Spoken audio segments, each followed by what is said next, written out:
அன்புக்குரியர்களே, இந்த நாளிலும் கர்த்தருடைய வார்த்தையின் மூலமாக உங்களை சந்திப்பதில் உள்ளபடியே கர்த்தர்களை துதிக்கிறேன், கர்த்தரை ஸ்தோத்தரிக்கிறேன்.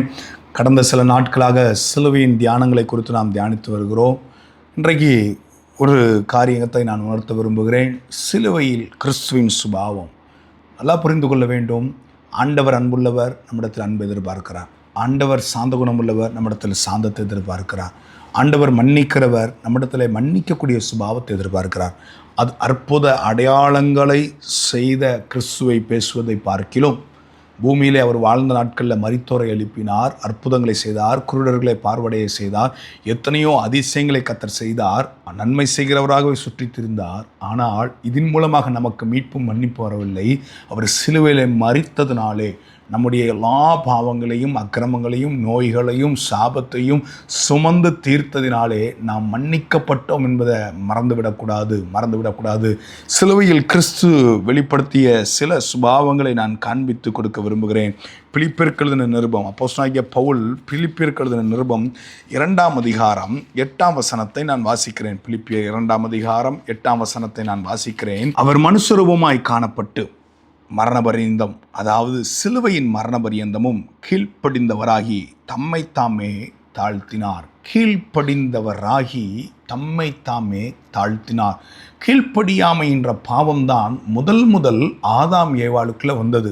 அந்த கீழ்ப்படியாமையின் பாவத்தின் நிமித்தம் அந்த சாபத்தை நீக்குவதற்காக தேவகுமாரன் நமக்காக கீழ்ப்படிந்து பூமியிலே மனுக்குல அவதாரம் எடுத்தார். இன்றைக்கு ஆண்டவருடைய பிள்ளைகளாகிய நீங்களும் நானும் கீழ்ப்படிதலின் ஆசீர்வாதங்கள் அநேகம். ஏற்கனவே எது உத்தமம் என்று சொல்கிற ஒரு தலைப்பிலே நான் கீழ்ப்படிதலை குறித்து அழுத்தமாக அநேக கீழ்ப்படிதலினுடைய ஆசீர்வாதங்களை குறித்தும் கீழ்ப்படியாமையினுடைய பாவத்தின் நிமித்தம் வரக்கூடிய விளைவுகளின் நிமித்தமும் என்ன விளைவுகள் வரும் என்பதை நான் அங்கு பேசியிருக்கிறேன். கர்த்தர் நல்லவர்.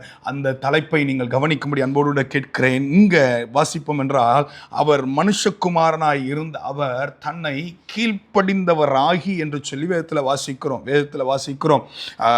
இதே ஆதியாகமத்தின் புத்தகம் 22ஆம் அதிகாரம் கீழ்ப்படிதலின் மூலமாக ஒரு புருஷன் ஆசீர்வதிக்கப்பட்டான். கீழ்ப்படிதலின் மூலமாக, ஆண்டவருடைய வார்த்தைக்கு கீழ்ப்படுகிறதன் மூலமாக முதல் ஒரு புருஷன் ஆசீர்வதிக்கப்பட்டான். ஆபிரகாம் 18ஆம் வசனம் 22ஆம் அதிகாரம் 18ஆம் வசனத்தை வாசிக்கிறேன்.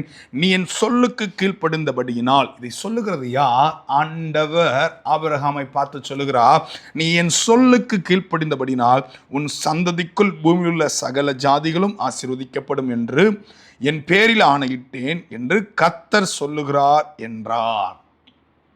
நீ என் சொல்லுக்கு கீழ்ப்படிந்தபடினால் பூமியில் உள்ள சகல ஜாதிகளுக்குள்ளும் சந்ததி ஆசீர்வதிக்கப்படும்.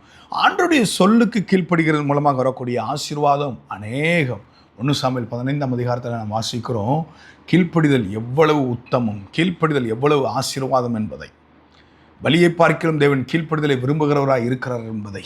இங்கே அந்த கீழ்ப்படிதல் தேவகுமாரனுக்கு எப்படி கற்றுக் கொடுக்கப்பட்டது? வேதத்தில் வாசிக்கிறோம். எபிரேயருக்கு எழுதின நிருபம் 5ஆம் அதிகாரம், எபிரேயர் 5ஆம் அதிகாரம் 8ஆம் வசனத்தை நான் வாசிக்கிறேன். அவர் குமாரனாய் இருந்தும் பட்ட பாடுகளினாலே கீழ்ப்படிதலை கற்றுக்கொண்டு. நான் அடிக்கடி சொல்லுவேன், வானத்தையும் பூமியும் படைத்த தெய்வத்திற்கே பூமியில் கீழ்ப்படிதல் பாடுகள் மூலமாக கற்றுக் கொடுக்கப்பட வேண்டியது அவசியமாக இருந்தது. பட்ட பாடுகளினாலே கீழ்ப்படிதலை கற்றுக்கொண்டு நம் ஆண்டவருக்காக கிறிஸ்தவனாய் இருப்பதினால் பாடுபட்டால் கர்த்தரை மகிமைப்படுத்த கடவன் என்று சொல்லிதான் வேதத்தில் வாசிக்கிறோம். ஆண்டவருக்காய் படக்கூடிய பாடுகளினாலே, ஆண்டவருக்காக சில காரியங்களை நாம் ஏற்றுக்கொள்வதனாலே, அது 1 பேதுரு புத்தகம் 4ஆம் அதிகாரம் 14ஆம் வசனத்தை வாசிக்கிறேன். நீங்கள் கிறிஸ்துவின் நாமத்து நிமித்தம் நிந்திக்கப்பட்டால் பாக்கியவான்கள், ஏனென்றால் தேவனுடைய ஆவியாகிய மகிமையுள்ள ஆவியானவர் உங்கள் மேல் தங்கியிருக்கிறார். அவர்களாலே தூஷிக்கப்படுகிறார், உங்களாலே மகிமைப்படுகிறார். நான் ஆண்டவருக்காக பாடுகளை சகிக்கும் போது, ஆண்டவருக்காக நான் நிந்திக்கப்படும் போது ஒன்று புரிந்து கொள்ள வேண்டும், என் நிமித்தம் நான் அதை சகித்து கொண்டால் கர்த்தர் அதிலே மகிமைப்படுகிறார் என்பதை நம்ம ஒரு நாளும் மறந்துவிடக்கூடாது. தேவ பிள்ளைகளே, ஒன்று புரிந்து கொள்ளுங்கள். அதே 1 பேதுரு புத்தகம் 2ஆம் அதிகாரம் ஒன்று பேதுரு புத்தகம் 2ஆம் அதிகாரம் 20ஆம் வசனத்திலிருந்து நான் வாசிக்கிறேன். நீங்கள் குற்றம் செய்து அடிக்கப்படும் போது பொறுமையோடு சகித்தால் அதனால் என்ன கீர்த்தி உண்டு? நீங்கள் நன்மை செய்து பாடுபடும் போது பொறுமையோடு சகித்தால் அதுவே தேவனுக்கு முன்பாக பிரதியாயிருக்கும். இதற்காக நீங்கள் அழைக்கப்பட்டும் இருக்கிறீர்கள். ஏனெனில் கிறிஸ்துவும் உங்களுக்காக பாடுபட்டு நீங்கள் தம்முடைய அடிச்சுவடுகளை தொடர்ந்து வரும்படி உங்களுக்கு மாதிரியை பின் வைத்து போனார். அவர் பாடுபட்டார் நமக்காக. கீழ்ப்படிதல் அதன் மூலமாக அவருக்கு கற்றுக் கொடுக்கப்பட்டது. இன்றைக்கு நம்முடைய வாழ்க்கையில சில பாடுகள், சில அவமானங்கள், சில நிந்தைகளை ஒன்று புரிந்து கொள்ளுங்கள். கிறிஸ்துவை பார்க்க பழகுவோம். ஏன் சில கீழ்ப்படிதலை கற்றுக்கொள்வதற்கு இந்த பாதைகளை தேவன் அனுமதிக்க மாட்டாரா? இன்றைக்கு கற்றுக்கொள்வோம். ஆண்டவரே, கீழ்ப்படிதலை எனக்கு கற்றுத்தாங்க. இந்த நெருக்கத்தின் ஊடாக எனக்கு என்ன கற்றுத்தர விரும்புகிறீர் என்று சொல்லி ஆண்டவர் சமூகத்தில் திரும்புவோம். கற்றுக்கொள்ளுகிறவர்களைப் போல விழிப்போம். ஆண்டவர் நம்மோடு பேசுவதற்கு, நம்மை நடத்துவதற்கு, கீழ்ப்படிதலுக்குள்ளே நடத்துவதற்கு ஆண்டவர் போதுமானவராக இருக்கிறார். கீழ்ப்படிதல் மூலமாக வரக்கூடிய ஆசீர்வாதங்கள் ஏராளம். நாம் கீழ்ப்படியும் போது நம்மை நேர்த்தியாய் நடத்த கர்த்தர் போதுமானவராக இருக்கிறார். கிறிஸ்து கீழ்ப்படிந்தார். நம்மிடத்தில் அந்த கீழ்ப்படுதலை கர்த்தர் எதிர்பார்க்கிறார். கண்களை மூடுவோமா?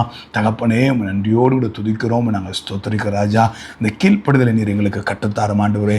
நீர் விரும்புகிற கீழ்ப்படுதலுக்குள்ளே எங்களை நடத்துங்க ஆண்டவரே. நீர் விரும்புகிற பாதையில் எங்களை நடத்த அந்த கீழ்ப்படுதலின் ஆசீர்வாதத்தை பெற்றுக்கொள்ள கர்த்தர் எங்களுக்கு உதவி செய்யுங்க. இயேசுவின் மூலம் பிதாவே, ஆமென்.